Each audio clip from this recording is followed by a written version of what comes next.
Vous m'entendez, s'il vous plaît?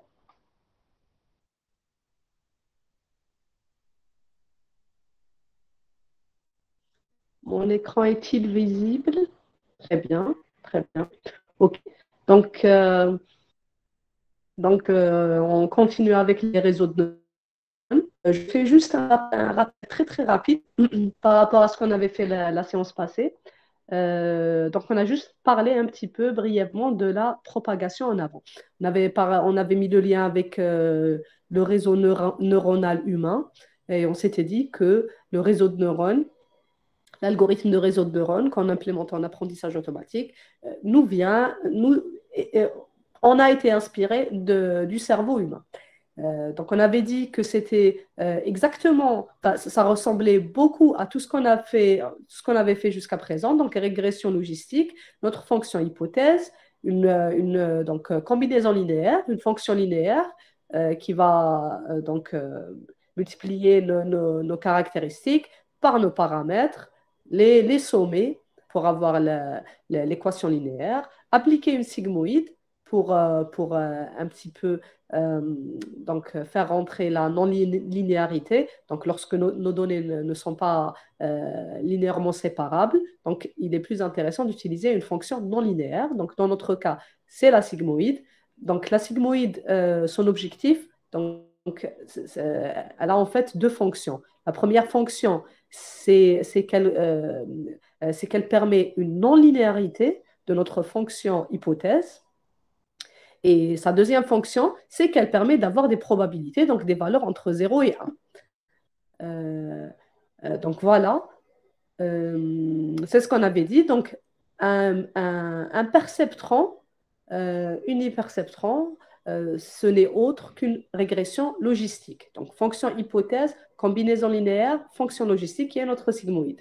Ensuite, on avait parlé du multiperceptron. Donc c'est plusieurs perceptrons à l'intérieur. Donc chaque nœud va être une régression logistique et donc le output d'une certaine couche va être le input, l'entrée de la couche suivante. Et on répète ça jusqu'à le dernier output qui est notre hypothèse finale, qui est notre Hθ et qui va être la sigmoïde de la combinaison linéaire de tout ce qu'il y a avant. Donc des nœuds qui sont avant. Et on avait parlé aussi de fonctions composées, donc f rangé. Donc tout ce qu'on va voir donc aujourd'hui, ça sera lié à justement cette combinaison de fonctions, donc notre f rangé, et on verra donc la fonction hypothèse, c'est une combinaison de plusieurs fonctions qui viennent avant. On avait aussi parlé d'un algorithme assez simple qui a été proposé par Nielsen en 2015 dans son livre et qui permet d'avoir une précision jusqu'à 95,42 sur l'ensemble de données qu'on est en train d'utiliser dans notre TP, donc sur les chiffres manuscrits. Bien sûr, sur la base originale, j'imagine, vu que nous, on a juste utilisé un sous-ensemble. On avait dit donc que le input, c'était les images, donc 28 fois 28. Donc, on avait 784 nœuds. Donc, tout ce qu'on a ici, c'est des pixels. Et on va leur appliquer une combinaison linéaire, ensuite une fonction logistique pour avoir la première couche qui est composée de 15 neurones. Et enfin, donc, une combinaison linéaire et une fonction logistique pour avoir le output. Donc, la fonction logistique dans les réseaux de neurones, on appelle ça une fonction d'activation. Et ça nous vient donc du cerveau humain toujours. Donc, on dit souvent que euh, euh, dans notre réseau neuronal humain, dans notre cerveau, il y a des neurones qui s'allument. They fire up. Donc, lorsqu'on veut exécuter une certaine action, c'est le neurone responsable de cette action qui va s'allumer et qui va nous donner donc une instruction. Donc ça, c'est une voiture, ça, c'est un chien, ça, c'est le neurone qui va permettre d'ouvrir l'œil, ça, c'est le neurone qui va permettre telle et telle fonction. Donc, quand est-ce que j'ai besoin de faire cette fonction et quand est-ce que j'ai besoin d'activer cette fonction? Et ça, c'est justement, c'est de là que nous vient l'appellation activation du neurone. Activation, dans notre cas, l'activation, c'est la fonction logistique. Donc, la fonction logistique que j'ai ici, ça va me dire, est-ce que j'active le neurone qui me permet de dire que c'est un chiffre zéro? Et je l'active lorsque je suis à 1, je le désactive lorsque je suis à 0. Et on avait vu donc, que ce output, généralement, va nous donner, euh, euh, donc ne va pas nous donner un 1 ou un 0, mais va nous donner une valeur qui se rapproche de 1, qui se rapproche de 0, ou qui est entre les deux. Et on avait dit qu'on pouvait faire un seuillage pour lui donner la valeur 1. On avait aussi parlé de la somme du output. Et en fait, donc, certains d'entre vous, durant le TP, m'avaient dit que la somme serait égale à 1. D'autres ont dit non, ça ne serait pas égal à 1. Donc, je suis avec l'équipe qui a dit non. Donc, ici, la somme qu'on a ne sera pas forcément égale à 1. Pas forcément. Pourquoi? Parce que la probabilité est à l'intérieur. Donc, si j'active ce neurone, donc, il sera responsable seulement de cette classe. Et c'est exactement ce qu'on avait fait avec la régression logistique durant le TP. J'ai perdu ma connexion, une petite seconde.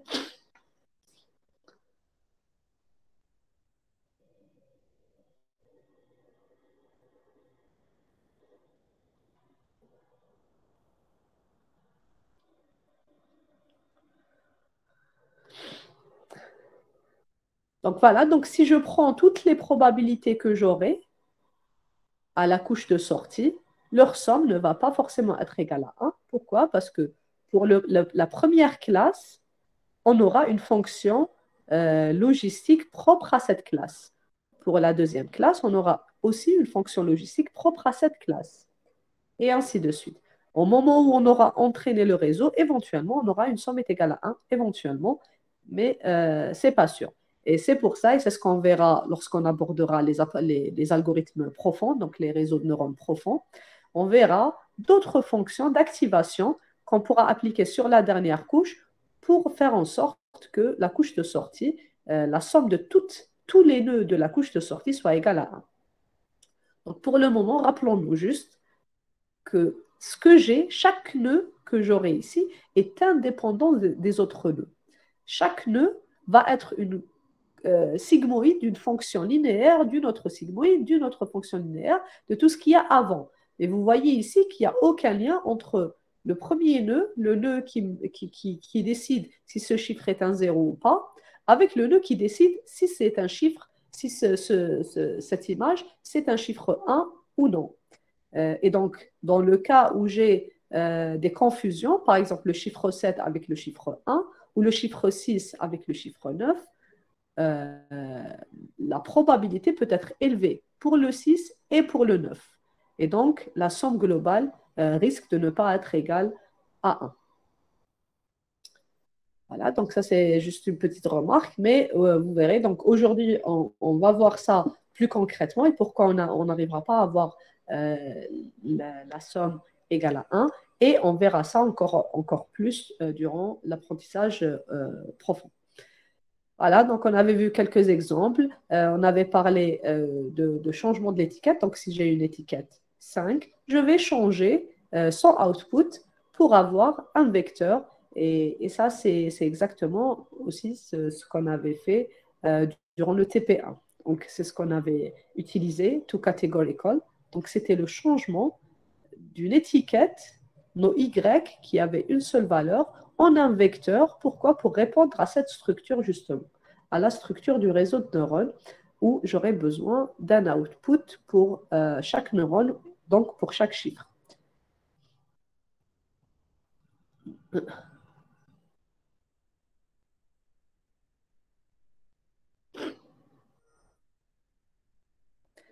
Maintenant, donc, pour aujourd'hui, on va passer à l'étape d'entraînement. Pour l'entraînement de notre réseau, donc c'est ce qu'on avait vu précédemment, l'algorithme très rapidement. Donc on devait initialiser tous les poids. Donc, si je reviens ici, j'ai plusieurs poids, et c'est ce qu'on a vu en TP. Donc plusieurs poids, une matrice de poids pour la première couche et une matrice de poids pour la deuxième couche. Et ce qu'on veut, c'est avoir les meilleurs poids possibles, ces poids bien sûr qui nous minimisent notre fonction de coût. Et ça, donc depuis le début du semestre, c'est ce qu'on est en train de faire. À chaque fois, on veut minimiser notre coût. On a vu comment on calcule le coût. Pour la régression linéaire, c'est la différence carrée. Pour la régression logistique, ça va être le logarithme parce que la fonction n'est pas convexe, donc la fonction sigmoïde n'est pas convexe, donc on a besoin d'une fonction de coût qui soit, elle, convexe pour pouvoir trouver le minimum global. Donc, on avait vu que le coût pour la sigmoïde serait, on devrait utiliser le logarithme. Donc, toujours, l'objectif, c'est de minimiser cette erreur. Donc, j'initialise les poids aléatoirement. Ensuite, on va calculer l'activation du réseau pour chaque image d'entraînement.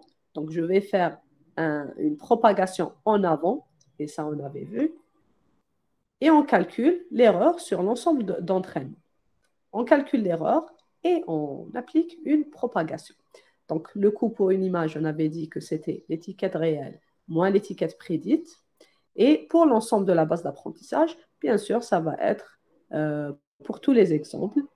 Alors, ce n, c'est un m. Normalement, c'est un m. Donc, 1 sur 2m fois la somme du coût qu'on a mis ici. Donc, ça, c'est exactement ce qu'on avait vu dans tous les cours précédents, sauf qu'ici, on a juste un petit peu changé les noms pour appeler ça W et B. W pour dire weights, donc le poids, dans un réseau de neurones. On parle de paramètres, bien sûr, mais on parle aussi, donc, pour les algorithmes les plus basiques, donc, on avait commencé par appeler ça des poids. Maintenant, on appelle ça, j'imagine que même pour l'apprentissage profond, je pense qu'on appelle toujours ça weights. Un peu plus qu'avant, paramètres. Mais donc, on préférera le terme W pour ce cours, juste pour dire que c'est des poids, donc les weights. Donc, pour l'entraînement, donc pareil, on reviendra vers notre... alors, j'ai perdu, je pense, mon partage. Un moment.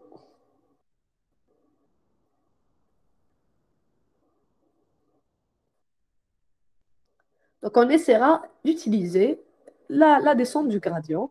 La descente du gradient pour optimiser les poids du réseau de neurones. Alors, l'algorithme de la descente du gradient qu'on va utiliser pour le réseau de neurones ne va pas être totalement similaire à ce qu'on avait utilisé précédemment, car on va essayer de profiter des fonctions, des propriétés des fonctions mathématiques composées. Donc, c'est ce qu'on va voir tout de suite. Donc, pour ça, on va imaginer un petit réseau de 3 couches. Donc, une couche, 4 couches. Donc, une couche en entrée, 2 couches cachées et une couche de sortie. Alors, donc on va essayer d'abord de se concentrer sur la propagation de l'erreur pour ce nœud. Alors, si j'ai envie de mettre à jour les poids, donc ces poids que je vois là, ce dont j'aurais besoin, c'est de calculer le coût par rapport à ces poids. Une seconde.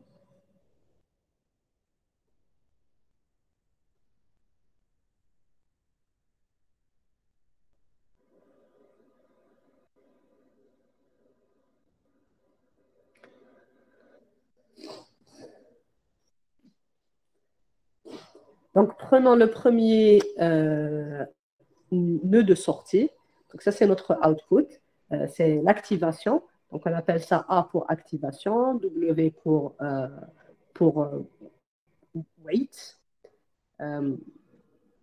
Donc, si je veux calculer le coût à ce niveau, donc ça va être tout simplement l'étiquette réelle moins l'étiquette prédite. Et l'étiquette prédite, c'est l'activation de la dernière couche, donc pour la première classe.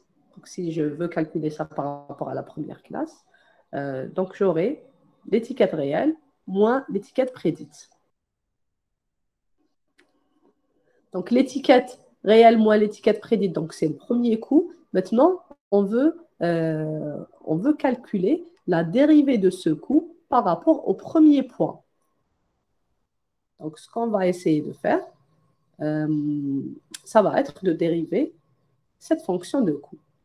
Donc, pour la dérivation de cette fonction de coût, j'ai envie de dériver par rapport à la première activation. Donc, ça va être de multiplier par l'étiquette réelle moins l'hypothèse. En fait, c'est 2. Donc, je ramène juste un 2 ici. Et je calcule la première dérivée. Donc, la dérivée de mon coût par rapport à ma dernière activation. Ensuite, je veux maintenant, ce que je sais, c'est que cette activation, c'est en fait une fonction composée. Donc, c'est la sigmoïde de la fonction z. Et la fonction z, c'est la sortie du nœud précédent. La sortie qui était donc les deux nœuds précédents multipliés par les deux points. Donc, en fait, c'est la sigmoïde du z. Z que j'ai calculé juste avant. Et la règle de la chaîne, la règle de la dérivation des fonctions composées, stipule que la dérivée d'une fonction donnée, c'est la multiplication de la fonction par la dérivée de la fonction elle-même. Donc, en fait, si je cherche la dérivée du coût par rapport à ce paramètre, donc ça va être la dérivée de la fonction elle-même multipliée par la dérivée de la fonction qui la compose. Donc, ce qu'on avait calculé ici, donc 2 fois l'activation, plutôt l'étiquette réelle, moins l'activation, multipliée par la dérivée de la fonction, qui la compose. Une seconde, j'ai perdu ma connexion.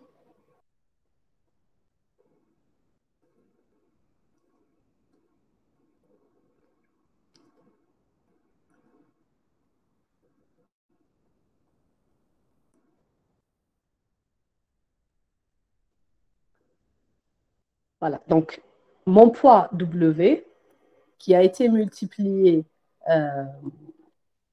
par A3. Donc A3, c'est l'activation qui vient juste avant. Donc W a été multiplié par A3. Et ce premier W, et en fait, je suis en train de chercher la dérivée du coût. Donc, la dérivée du coût du moment que la fonction est composée. Donc, ça va être alors, qu'est-ce que j'ai mis?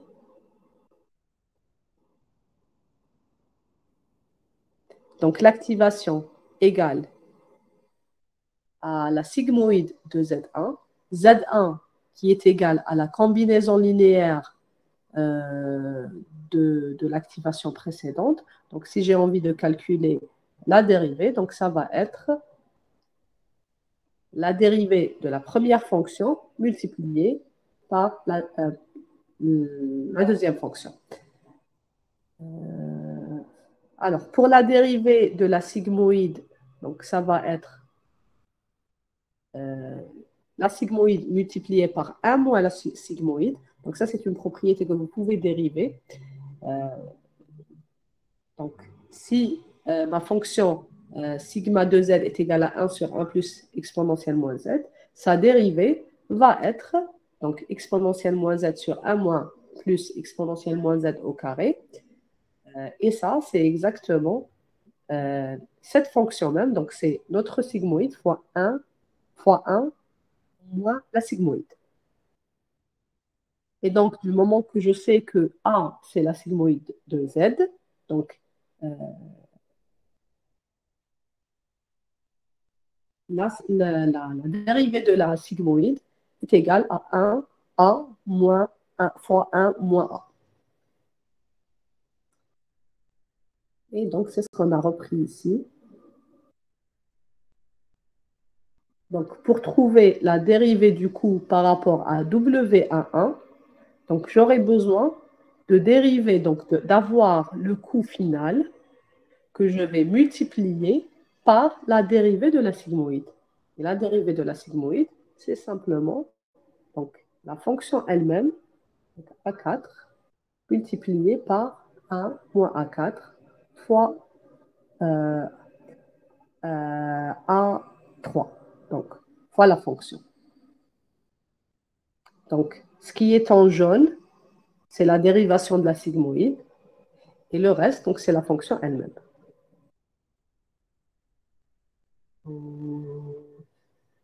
Voilà. Donc, encore une fois, on cherche une dérivation d'une fonction composée. Donc, la dérivation d'une fonction composée, c'est la dérivation de la première fonction par rapport à la fonction fois la dérivation de la deuxième fonction par rapport à notre x. Je dois expliquer ça avec un petit schéma.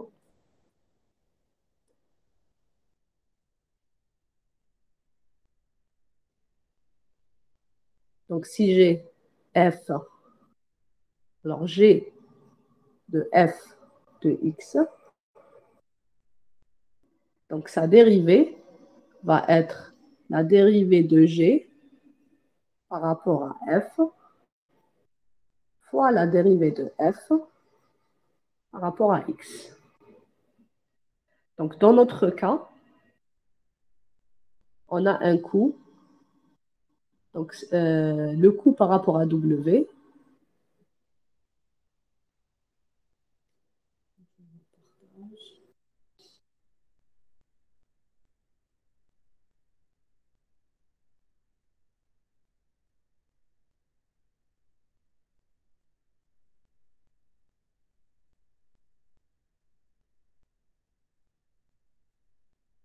Alors, donc, ce qu'on est en train de chercher,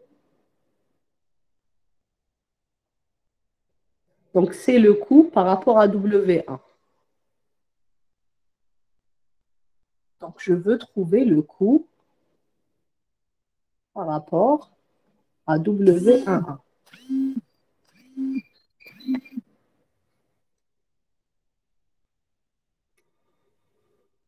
Donc, si je cherche le coût par rapport à W1, mais je sais que ce coût, ce n'est pas une fonction unique par rapport à W11. C'est différent de ce qu'on était en train de voir dans la régression logistique. Dans la régression logistique, on avait seulement donc hypothèse. Hypothèse, il y avait des paramètres, donc θ fois x. Et lorsqu'on cherchait le coût, c'était une fonction par rapport à θ. Et donc, H était unique. Mais cette fois-ci, donc à chaque fois, on est en train de revenir vers une autre étape. Donc, C, ce n'est pas seulement une fonction par rapport à θ, mais c'est une fonction par rapport à plusieurs θ déjà. Mais chaque θ, c'est un θ composé. Donc, si je veux trouver la dérivée de C par rapport à un seul θ, je dois aller le chercher dans toutes les fonctions qui le composent. Donc, pour la première couche, donc, si je veux chercher la dérivée par rapport à W11, donc je vais essayer de chercher ce que j'ai à l'intérieur, donc le coût par rapport à la combinaison linéaire qui est avant. Alors, c'est x 1 demi fois a chapeau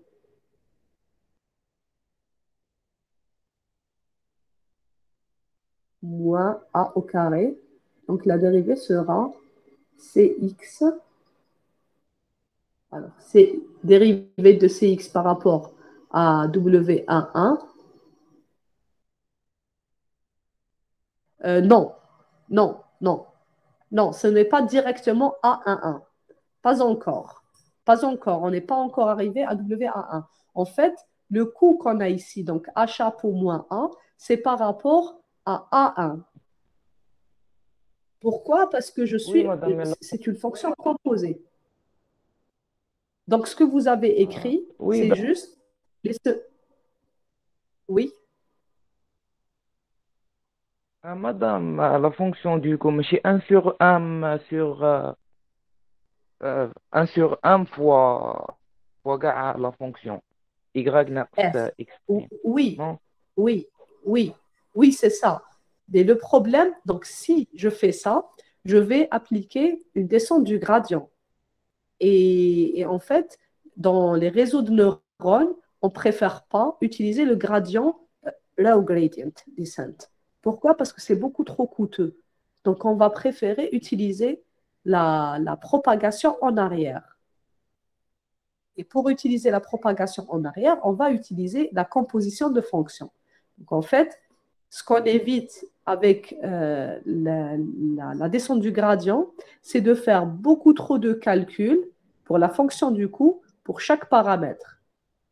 Donc, on est en train de réduire des calculs. Pourquoi? Parce que je vais calculer la dérivée du coût à ce niveau. Ensuite, cette dérivée, je vais juste la multiplier par la dérivée à ce niveau. Et cette dérivée, je vais la multiplier par la dérivée. Donc, en fait, je calcule à chaque couche, je calcule la dérivée une seule fois.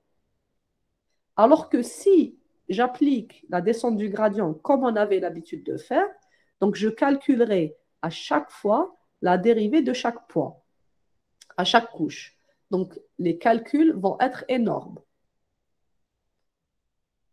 Bien. Donc, donc pour tout le monde, c'est juste quelque chose de très intéressant à savoir. Dans les réseaux de neurones, on utilise la descente du gradient, mais on va l'utiliser pas pour chaque calcul. On va l'utiliser une fois, puis la propager, puis l'utiliser une fois, puis la propager. Et ça va nous permettre de réduire la complexité du réseau de neurones.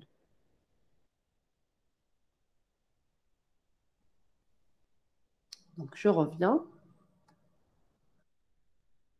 Alors, on était là.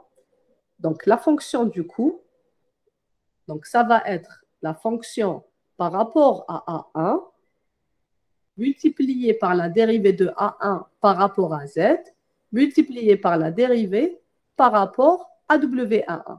Et c'est là où on va trouver la dérivée du coût par rapport à W1. Donc, on applique la règle de la chaîne parce qu'on a des fonctions composées. Donc, dérivée du coût, c'est la dérivée par rapport à A1, multipliée par la dérivée par rapport à Z1, vu que A1, c'est une fonction de Z1, multipliée par la dérivée de Z1 par rapport à W1. Et donc, c'est ce qu'on a ici. Donc, la dérivée de Z, c'est A fois 1 moins A. Donc, c'est l'activation fois 1 moins l'activation. Et je sais que donc, la dérivée d'une fonction sigmoïde, c'est la fonction sigmoïde multipliée par 1 moins la fonction sigmoïde. Donc, si je cherche la dérivée de la sigmoïde ici, dérivée de sigmoïde par rapport à Z1, donc ça va être sigmoïde de Z1 fois 1 moins sigmoïde de Z1.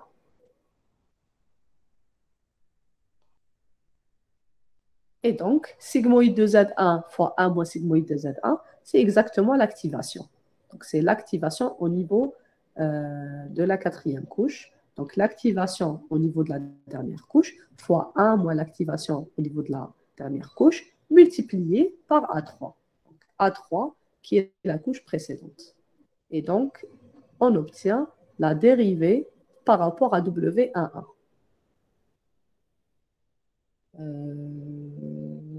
Voilà. Donc, encore une fois, je fais un forward pass pour trouver la dérivée par rapport à mon premier paramètre. Ce qu'on va essayer de faire, ça va être de dériver le coût par rapport à la première fonction, étant donné que le coût, c'est une fonction de W, mais W est à l'intérieur de Z4 et Z4 est à l'intérieur de A1. Donc, je dérive par rapport à A1. Ensuite, je dérive A1 par rapport à Z1. Ensuite, je dérive Z1 par rapport à W1. Et ça nous donne donc dérivation par rapport à A1 c'est 2 fois l'étiquette réelle moins l'hypothèse, donc la dernière hypothèse. Ensuite, l'hypothèse fois 1 moins l'hypothèse, donc ça c'est la dérivée par rapport à Z1, 4, multiplié par A1. Donc A1, c'est l'activation au niveau 3. Donc, activation multiplié par 1 moins l'activation suivante, multiplié par l'activation suivante, multiplié par l'étiquette réelle moins l'activation, moins l'hypothèse. Bien sûr, multiplié par 2, étant donné que j'ai un 2 ici.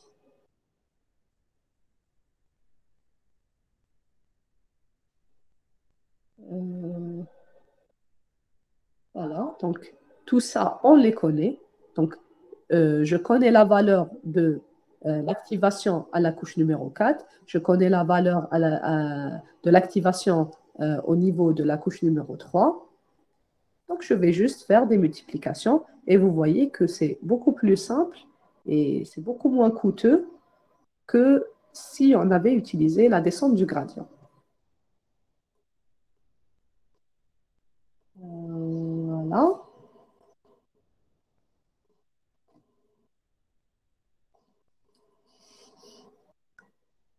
Qu'est-ce que j'avais mis? Alors, donc ça, la dérivée par rapport à Z1, on va toujours l'appeler delta avec le numéro de la couche. Donc, c'est la dérivée suivante. Ce que je dérive avant le paramètre que je suis en train de chercher, je vais toujours l'appeler delta de cette couche-là. Donc, delta de la couche, c'est 2 fois donc l'étiquette réelle moins l'hypothèse fois l'hypothèse fois 1 moins l'hypothèse. Et on va voir qu'on peut donc propager cette appellation pour toutes les autres couches. Donc, dérivé du coup par rapport à W1, on vient de le trouver. Et on peut répéter ça pour W2 aussi. Donc, W11 et W12. Donc, on va faire exactement la même chose. Donc, je sais que W12 va être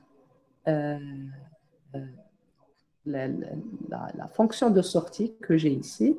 Donc, va être une fonction des deux fonctions qui viennent avant. Et si je veux trouver la dérivée par rapport à W2, donc je dérive pareil. Le output, la fonction, je dérive le coût par rapport à l'activation, à l'activation finale. Et j'aurai exactement ce qu'on a ici. Donc, c'est exactement la même chose. Ça va être delta que je vais multiplier par A1 de 3. Donc, l'activation à ce niveau. Et je répète ça pour les 3 nœuds que j'ai sur l'avant-dernière couche. Donc, jusqu'à présent, on est juste en train de traiter l'avant-dernière couche. Donc, dérivation du coût qui est par rapport à l'activation multiplié par le nœud précédent.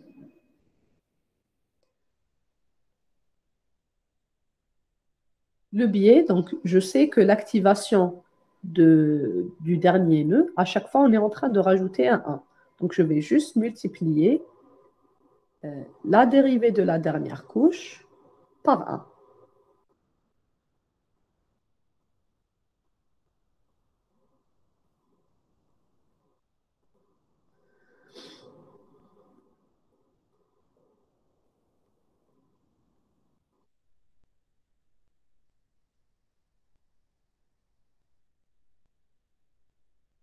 Voilà, donc mon biais qui est égal à 1, que je rajoute toujours ici,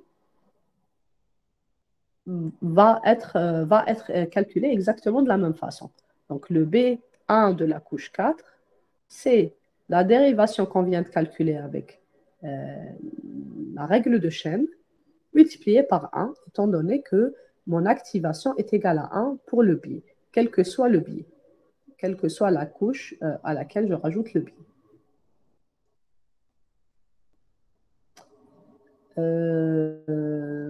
Voilà, donc on a calculé euh, les dérivations de tous les nœuds de ces trois couches.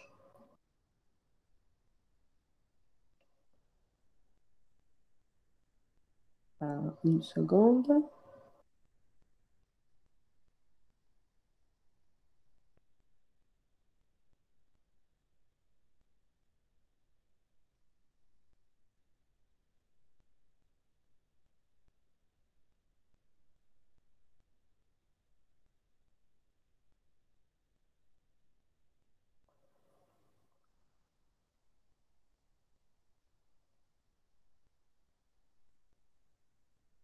Voilà, donc vous voyez ce qui change ici. Euh, alors, le output que j'ai là, c'est différent de ce que j'ai là. Donc, l'activation que j'ai pour la classe 2 est différente de l'activation que j'ai pour la classe 1. Donc, en fait, ce que je vais soustraire ici, c'est l'hypothèse de la classe numéro 2. Ce que je soustrais ici, c'est l'hypothèse de la classe numéro 1. Donc, si je reviens à ma fonction, l'activation A1 ici, c'est cette activation.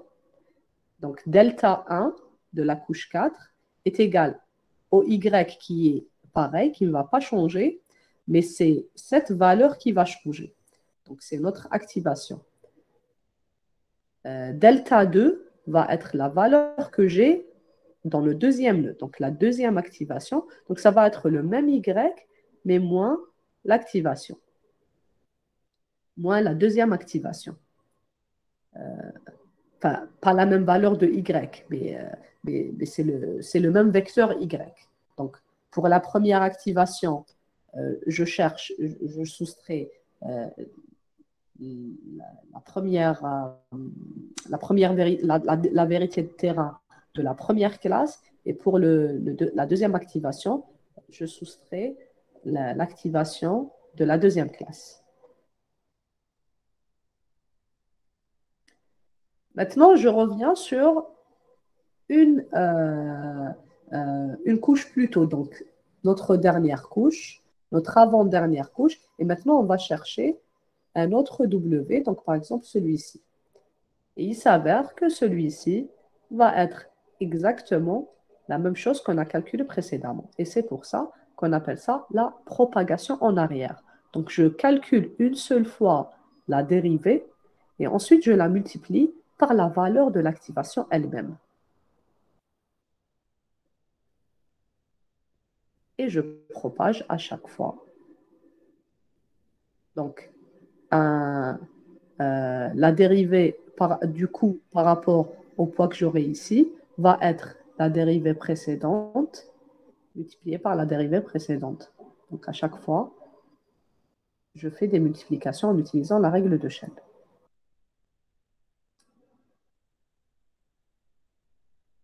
Alors, qu'est-ce qu'on a mis ici? Donc, toujours pour le biais, je ne multiplie pas avec l'activation, étant donné que l'activation du biais toujours est égale à 1. Toujours égale à 1. Donc, quel que soit le nœud que je suis, sur lequel je suis, la dérivée du poids de cette couche va être égale aux dérivées suivantes multipliées par, euh, par l'activation de cette couche.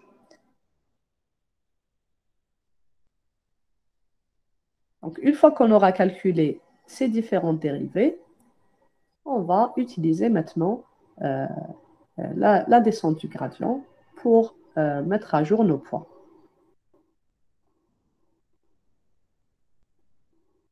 Donc, on calcule d'abord tous les gradients et ensuite, alors je vais juste voir pourquoi on a sommé.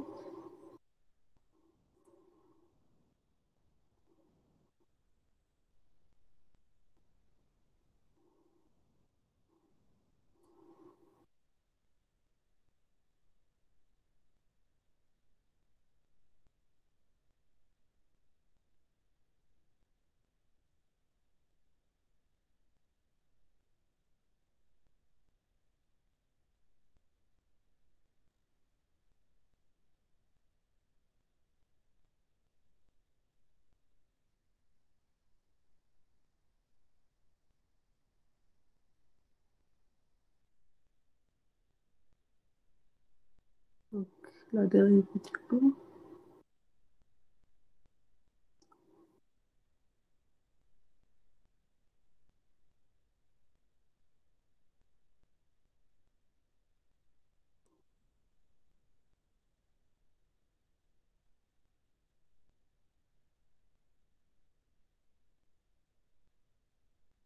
Voilà, donc une généralisation. Donc, je sais que à chaque couche, donc l'activation, c'est une somme.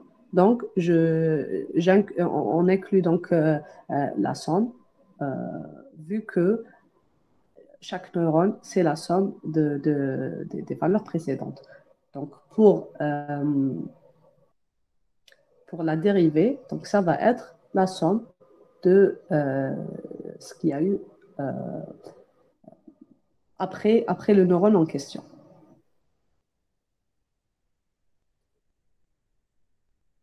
Donc, pour la descente du gradient avec la propagation en arrière, donc on va initialiser des poids et des biais euh, donc aléatoirement. Et ensuite, pour chaque exemple d'entraînement, on va faire une propagation en avant. Donc, on va calculer les activations de tout notre réseau. Ensuite, on va calculer nos dérivés, donc delta, de chaque neurone. Donc, d'abord pour les neurones de sortie, donc la dérivée par rapport aux neurones de sortie, donc L, c'est la classe. Donc, on utilisera le L pour désigner la classe. Donc, la dérivée au niveau de la classe de chaque nœud va être égale à 2 fois l'étiquette de cette classe, enfin l'étiquette, la vérité terrain, qu'on a transformée en transformant en vecteur, moins l'activation, fois 1, moins l'activation. Ensuite, pour tous les neurones précédents, donc on va utiliser la somme euh, des neurones précédents fois le poids, fois l'activation, fois 1 moins l'activation. Donc le poids fois l'activation, fois 1 moins l'activation. Donc ça, c'est la dérivée par rapport au nœud présent. Ah, ok. Je repartage.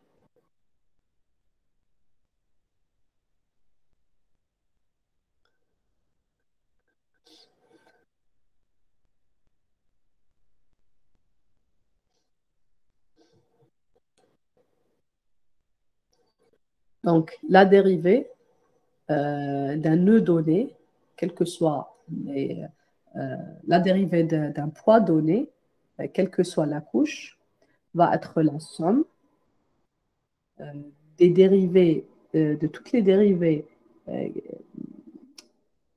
euh, de ce poids euh, multiplié par l'activation de, du nœud en question. Donc J c'est pour dire le nœud en question. Donc c'est l'activation du nœud en question, fois 1 moins l'activation du nœud en question, multiplié par le poids, multiplié par la dérivée, alors toutes les dérivées précédentes. Donc, K, c'est pour toutes les dérivées précédentes. Donc si je reviens sur delta 1 de la couche 2, donc ça va être delta, donc c'est la dérivée par rapport, euh, alors une petite seconde. Donc pour le W que j'ai ici, donc c'était tout simplement l'activation multipliée par la dérivée, du coup multipliée par l'activation de la couche suivante. Maintenant, si je reviens en arrière, donc par exemple notre W 1 de la couche 2, donc ça va être toutes les couches précédentes. Donc, c'est la dérivée 1 de n-1. Donc, c'est la première dérivée fois le poids que je suis en train de chercher. Donc, le poids que j'ai ici fois l'activation que j'ai là, fois 1 moins l'activation que j'ai là.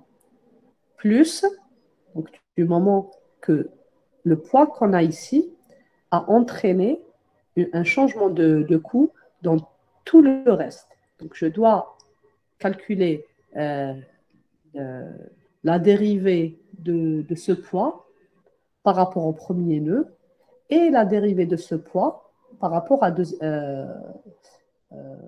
au deuxième nœud. Donc, le cas qui va changer, et le cas, ça va être par rapport à tous les nœuds précédents.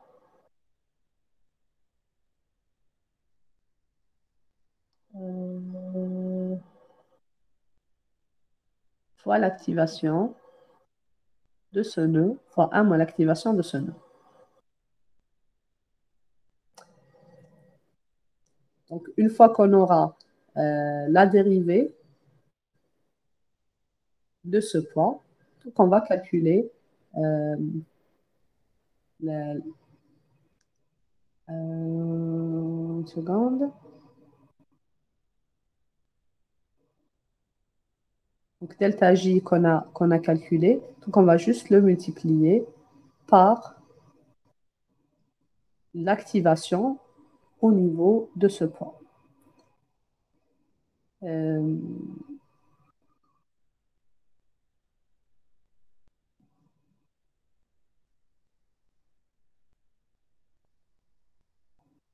donc, on va moyenner par rapport à l'ensemble de notre base de données. Euh, donc, la dérivée du coût par rapport à tous les exemples. Donc, on va calculer par rapport à tous les exemples et on va mettre à jour le poids par rapport, en soustrayant la dérivée qu'on a trouvée par rapport euh, au poids précédent. Donc, le nouveau poids va être l'ancien poids moins le paramètre d'apprentissage fois la dérivée du coût par rapport à ce poids donné. Donc, tout ce qu'on a fait, c'était le calcul de la dérivée du poids, de la dérivée du coût par rapport à un poids donné. Et bien sûr, on répète ça par rapport, avec B1 euh, pour trouver donc la valeur finale. Euh, je sais que ça a l'air un petit peu compliqué comme ça, mais ce n'est vraiment pas compliqué. Donc, c'est juste des multiplications de valeurs qu'on connaît déjà. Donc, ce qu'on est en train de voir, c'est juste la dérivation et comment on obtient la dérivée du coût par rapport à un paramètre donné. Donc, ce qu'on doit retenir, c'est que pour la couche qui précède la valeur finale, la couche finale, donc, on aura la dérivée par rapport à la fonction multipliée par la dérivée de la fonction par rapport à ce point.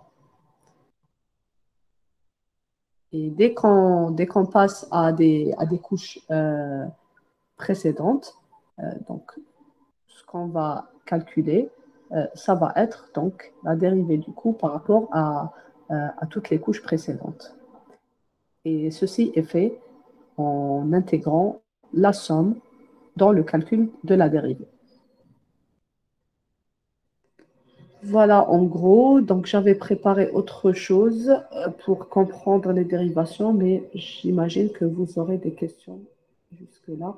Y a-t-il des questions jusqu'ici, s'il vous plaît?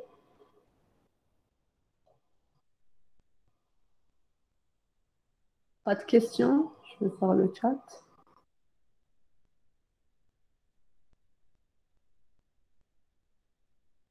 Je pense que j'ai perdu mon partage.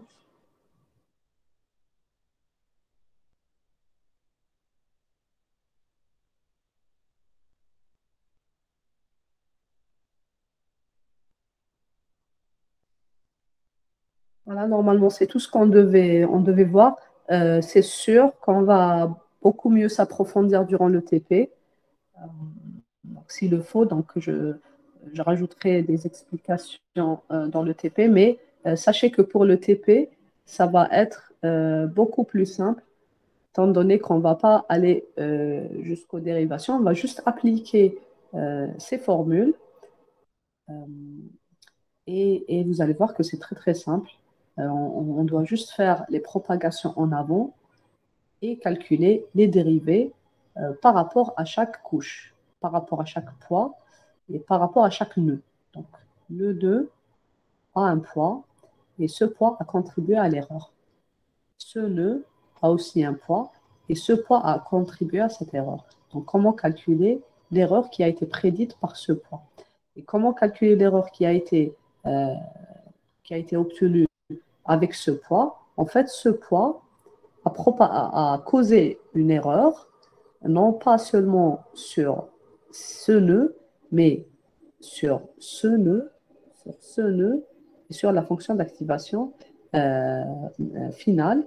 Et donc, du moment que euh, ce paramètre a contribué au calcul qui est là, donc l'erreur va être une propagation de, tout, de toute cette chaîne. Donc, jusque-là et jusque-là. Je dérive par rapport à tout ce chemin. Et la même chose pour ce nœud. Si je reviens vers ce paramètre, donc ce paramètre a causé une erreur sur le coup. Donc en fait, ce paramètre va être la somme de toutes ces dérivées. Donc de ce qui vient ici, de ce qui vient en haut et de ce que j'ai en bas. Donc tout ça a été affecté par ce petit point. Donc la dérivée va être extraite en utilisant la règle de chaîne par rapport à tous les nœuds qui ont suivi le nœud où j'ai envie de calculer la dérivée du poids, la dérivée du coût par rapport au poids. Donc c'est l'idée générale de la propagation en arrière. Voilà, je pense que c'était tout ce qu'on devait faire. Euh, donc deux choses à retenir. J'utilise la backpropagation, la propagation en arrière, parce que c'est plus coûteux d'utiliser la descente du gradient simple. Donc, je vais juste calculer une seule fois les dérivés et les propager en arrière à chaque fois. Donc, ne pas recalculer la dérivée du coût par rapport à chaque paramètre. Donc, plus on a des paramètres, plus ce calcul devient coûteux. Si on applique une descente du gradient, donc, on aura beaucoup trop de calculs par rapport à si on applique une propagation en arrière. Donc, la dérivée de ce coût a été calculée une seule fois et va être propagée pour tous les calculs précédents. Et pareil pour ce coût, et ainsi de suite. Donc, la complexité devient beaucoup moindre lorsqu'on utilise la propagation en arrière. Donc, ça, c'est la première chose à retenir. L'intérêt d'utiliser la propagation en arrière. La deuxième chose à retenir dans la propagation en arrière, c'est que le coût, la dérivée du coût, va être une dérivée de fonction composée. Et la dérivée de fonction composée, c'est la multiplication de chaque fonction par rapport à la fonction avec laquelle elle est composée. Donc, c'est ce qui nous ramène à avoir donc toutes ces multiplications de dérivées.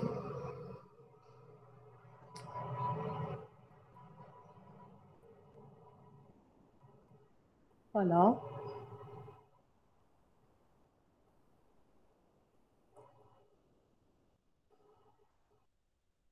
très bien. Donc, enfin, je pense qu'on a un peu fait le tour. Bon, j'aurais aimé rajouter des explications. Donc, c'est ce que j'avais mis ici. J'ai peur un petit peu de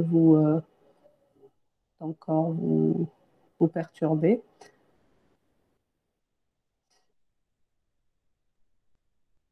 Alors, donc on va essayer de prendre les 15 minutes qui restent. Est-ce qu'on a 1 heure et demie ou 1 heure 15 minutes?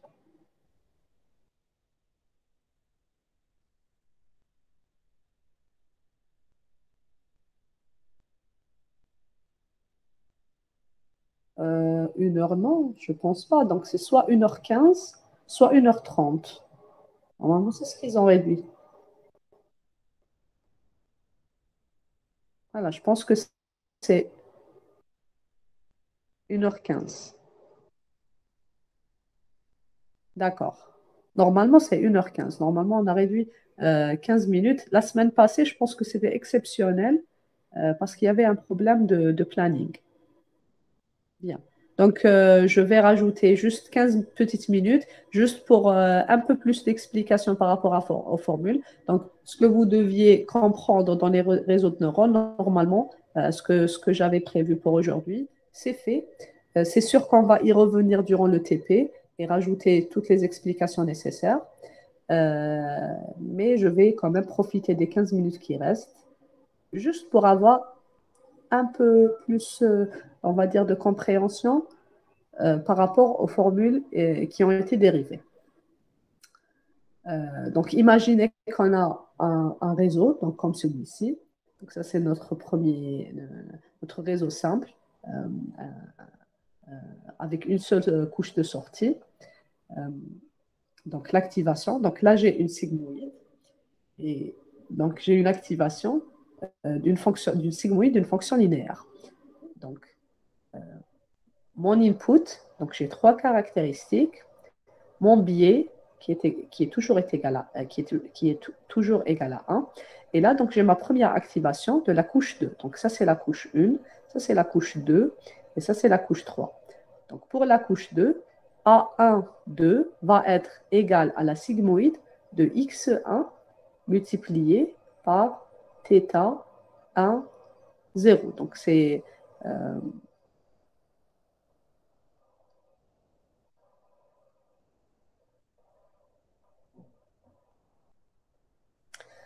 la couche 1.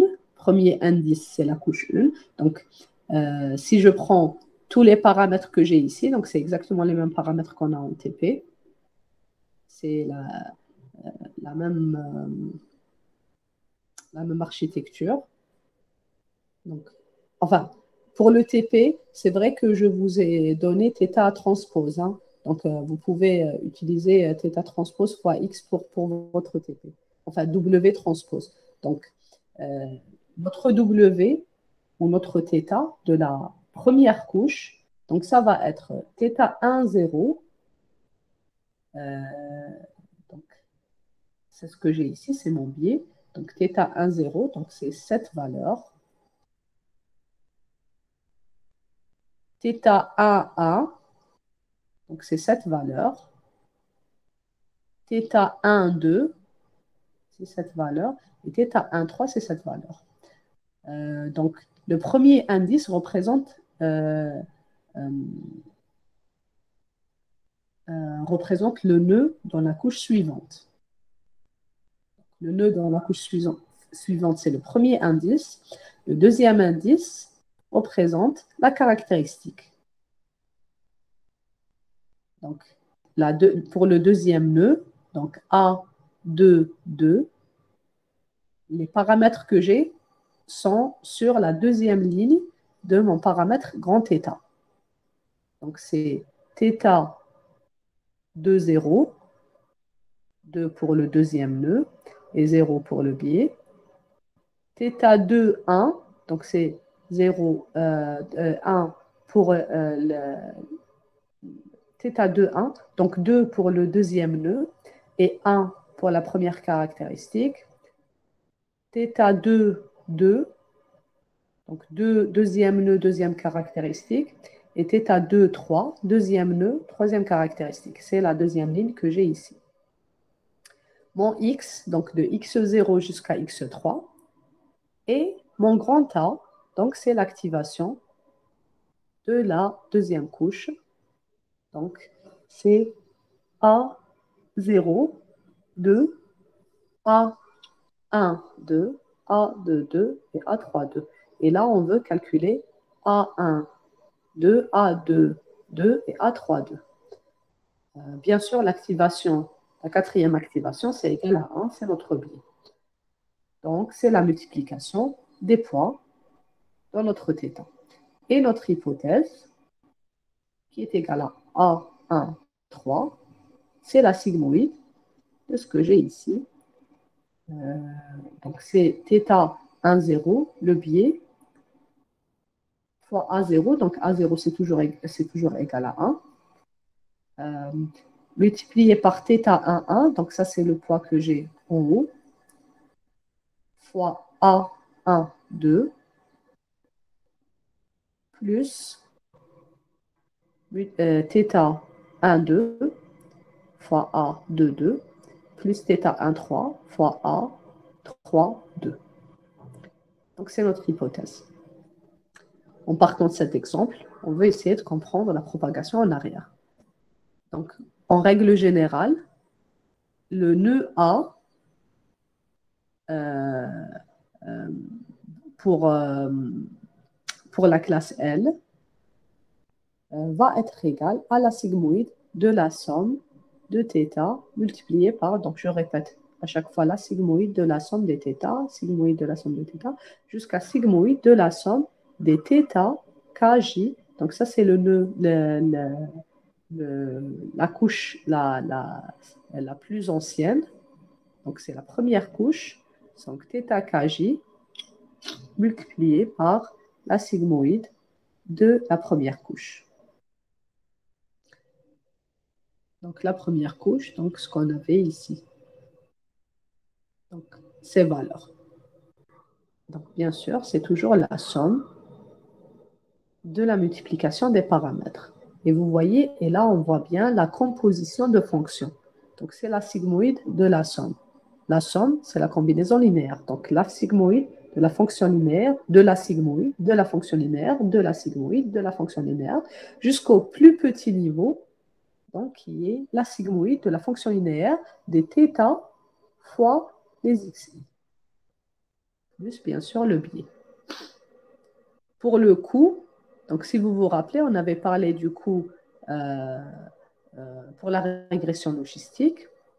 Et là, donc ce qu'on va faire, on va juste sommer ça par rapport à toutes les classes, à tous les exemples. Donc tous les exemples. Et maintenant, on a plus de classes. Donc la nouvelle fonction de coût donc, devient la somme de k égale à 1 jusqu'à grand K de tout le reste, donc de l'erreur qu'on avait, l'erreur, la logarithme, plus bien sûr le paramètre de régularisation. Et le paramètre de régularisation, c'est par rapport à chaque classe. Pardon, non, c'est indépendant de la classe, c'est par rapport à chaque θ, donc chaque couche. Donc, je vois ici que je suis au niveau de toutes les couches.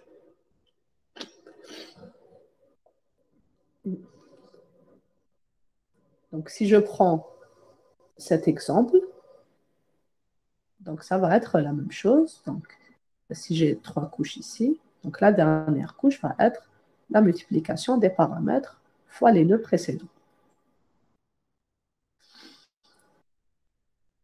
Grand L, c'est le nombre de classes. A de grand L, l'activation du nombre de classes est égale à l'hypothèse des X. L'activation d'une certaine couche L est égale à la sigmoïde de la fonction Z de L. Et la fonction Z, c'est la combinaison linéaire de ce qui vient avant. Donc, à chaque fois, de ce qui vient avant. Et donc, c'est θ de L-1 fois A de L-1. Donc, c'est l'activation de la couche suivante. J'ai perdu le portage.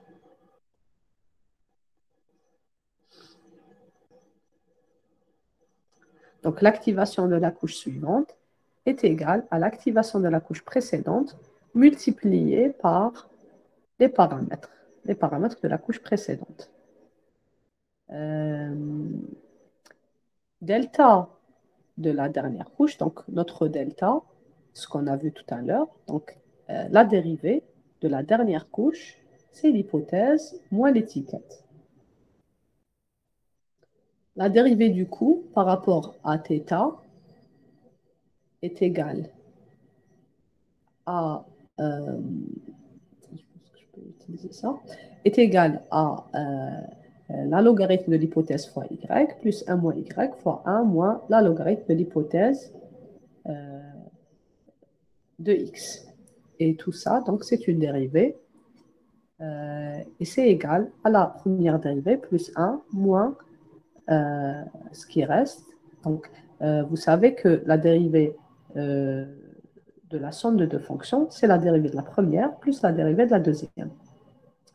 La dérivée de la logarithme, je sais que c'est donc y fois la logarithme de h θ. La dérivée de la logarithme, c'est 1 sur la... Donc, dérivée de log x, log f de x est égal à 1 sur f de x fois f de x prime. Donc, c'est la dérivée de la fonction. Donc, c'est 1 sur la fonction fois la dérivée de la fonction.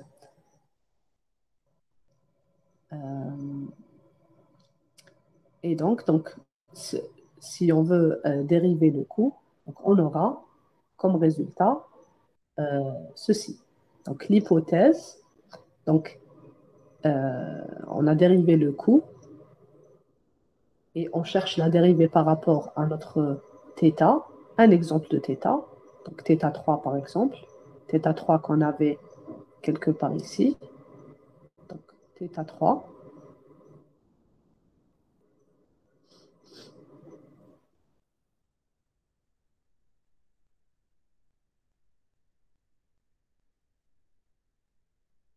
Donc, ça va être ce résultat. Et je sais que θ, c'est une fonction sigmoïde d'un z. Le z qui est le output de la couche précédente. Donc, c'est notre z multiplié par z qu'on va dériver.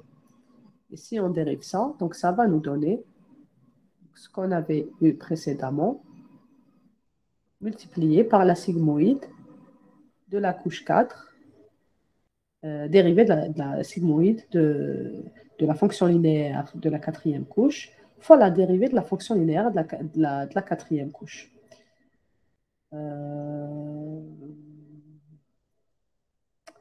Bon, je pense que je vais parler de ça durant le TP. Je pense que ça va prendre plus de 15 minutes.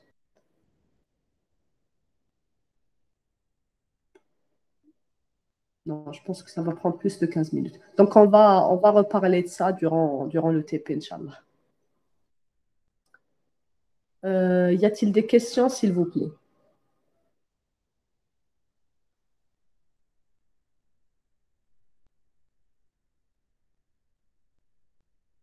Très bien, parfait. Parfait. Donc, pour aujourd'hui, alors, les réseaux de neurones ont un fonctionnement un petit peu compliqué. Donc, aller profondément dans les dérivations, c'est un peu compliqué, mais c'est faisable, c'est très faisable. Si on décortique ça, c'est très facile. Et si on implémente ça, donc pourquoi on décortique? Pour pouvoir implémenter. Mais quand on implémentera ça, vous avez vu pour le forward pass, c'est très simple, c'est juste des multiplications et une sigmoïde appliquée. Et pour l'optimisation, donc pareil, ça va être très simple. Mais il faut donc, dans un premier temps, prendre le temps de bien comprendre comment on a obtenu les formules. Pourquoi c'est utile? Parce qu'on va encore utiliser ça pour l'apprentissage profond et parce qu'à un certain moment, donc si vous voulez vraiment être experte en apprentissage automatique, c'est des notions que vous devez apprendre car à un moment ou à un autre, vous allez devoir justifier vos choix et justifier les fonctions d'activation que vous avez utilisées, pourquoi telle et telle fonction, et vous devez justifier même de votre architecture. Donc, c'est très intéressant de comprendre dès à présent les fondements des réseaux de neurones et Et comme je vous l'ai dit depuis le début d'année, aujourd'hui, l'apprentissage profond, c'est la tendance. Et si on veut être à la page, c'est très important de comprendre les fondements de l'apprentissage profond. Et les fondements, ce n'est autre que ce qu'on a fait jusqu'à présent. Régression logistique, régression linéaire. On applique une sigmoïde régression logistique. On rajoute des couches. On passe vers l'apprentissage, on passe vers les réseaux de neurones. On utilise la règle de chaîne. On passe à l'algorithme de rétropropagation ou backpropagation. Mais sachez aussi, donc encore une fois, qu'on va continuer à le faire jusqu'à la fin du semestre. Bon, on fera une petite coupure avec les machines à vecteurs de support, mais on va y revenir pour bien maîtriser les algorithmes de réseau de neurones et d'apprentissage profond. Voilà, donc c'est tout ce qu'on avait pour aujourd'hui. S'il n'y a plus de questions, je vous dis, bon, est-ce qu'il n'y a plus de questions? Ça va pour tout ce qui précède, pour tout le monde?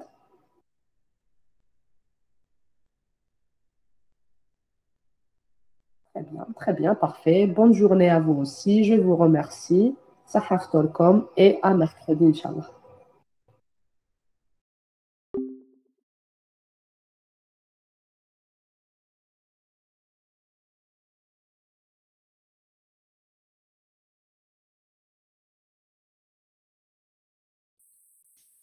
Donc, je donnerai de l'aspect pratique, comment tout ça a